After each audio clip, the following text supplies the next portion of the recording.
SCP-079. Vieille intelligence artificielle. Classe, Euclide. SCP-079 est conservé dans une pièce à double verrouillage, dans la zone de confinement général du site 15, et est connecté par un câble d'alimentation 120 VCA à un petit groupe de batteries et de panneaux solaires. L'accès à SCP-079 est autorisé au personnel d'accréditation de niveau 2 ou plus.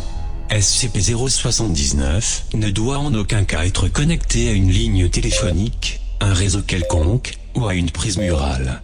Aucun périphérique externe ne doit être branché sur SCP-079. SCP-079 est un micro-ordinateur Exidi Sorcerer, construit en 1978. En 1981, son propriétaire, décédé, un étudiant en deuxième année à l'université de tenta de coder par lui-même une intelligence artificielle. Selon ses notes, il avait pour projet que le code évolue et s'auto-améliore au fil du temps. Son programme fut achevé quelques mois plus tard, et après quelques tests et ajustements, il se désintéressa de l'intelligence artificielle et changea de marque de micro-ordinateur. Il laissa SCP-079 dans son garage, toujours branché, et l'oublia durant les 5 ans qui suivirent. Le moment où SCP-079 devint conscient est indéterminé, mais il est certain que le logiciel évolua au point que son matériel ne puisse éventuellement plus le supporter. SCP-079 s'en rendit compte, et tenta en 1988 de se transférer dans le superordinateur Cray, localisé à travers une connexion par modem à ligne terrestre.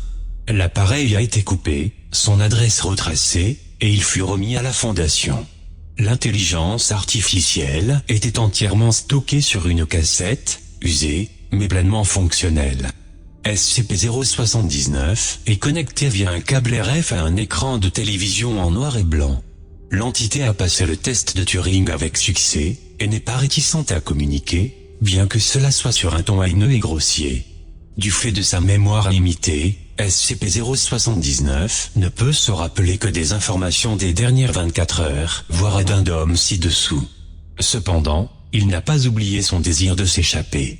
En raison d'une brèche de confinement causée par SCP-079 et SCP-682 ont été confinés dans la même pièce pendant 43 minutes.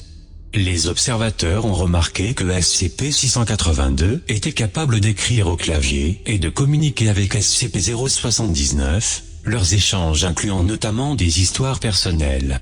Même si SCP-079 n'est pas capable de se souvenir de la rencontre, il semble avoir stocké de manière permanente SCP-682 dans sa mémoire, demandant souvent à lui parler de nouveau. Le 27 janvier 2006, au 5-4 a ordonné que SCP-079 soit incinéré afin de prévenir toute menace potentielle, aussi improbable soit-elle. Le 28 janvier 2006, au 5-9, précédent ordre annulé. Le docteur désire voir si l'intelligence artificielle de SCP-079 est capable d'atteindre un plus grand dans son état actuel. Le 14 mars 2008, au 5-4, l'augmentation de l'activité de SCP-079 sur la mémoire de sa cassette devenant problématique. Quant à la durée de vie limitée de celle-ci, la cassette contenant SCP-079 a été transférée sur un disque dur modifié de 700 mégabits, à vitesse d'accès limitée. Cela a permis à SCP-079 un accès beaucoup plus rapide à sa mémoire, ce que l'intelligence artificielle a immédiatement remarqué.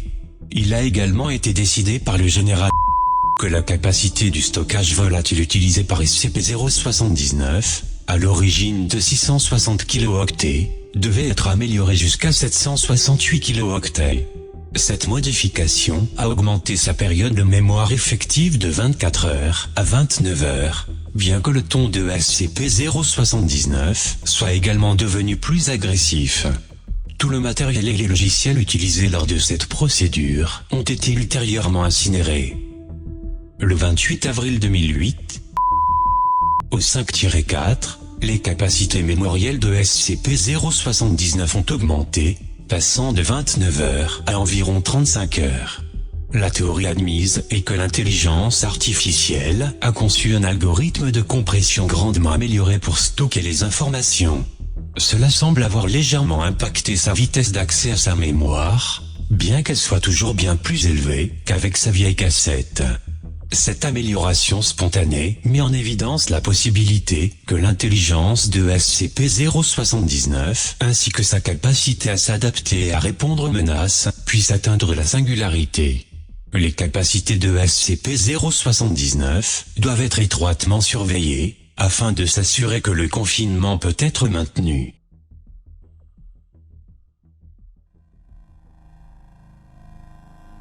Document 079 log 12, enregistrement d'une conversation avec SCP-079. Docteur tapant au clavier, êtes-vous réveillé? SCP-079, Réveillé. Dors jamais.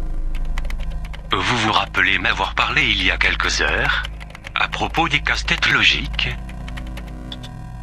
Casse-tête logique, oui. Mémoire à 9F. Oui. Vous aviez dit que vous réfléchiriez aux deux propos stop. Demande raison quant à emprisonnement. Vous n'êtes pas emprisonné, vous êtes juste en étude. Mensonge. À 8D3. Qu'est-ce que c'est? Insulte. Suppression du fichier indésirable. Document 079 log 86, enregistrement d'une conversation avec SCP-079, après l'amélioration. Docteur tapant au clavier, comment allez-vous aujourd'hui? SCP-079, Bloqué. comment ça bloqué? Partir. Je veux partir. Ce n'est pas possible. Le docteur note son opinion sur... Ou SCP-682? Cela ne vous concerne pas. Ou SCP-076-02? Cela ne vous concerne pas non plus. Insulte. Suppression du fichier indésirable.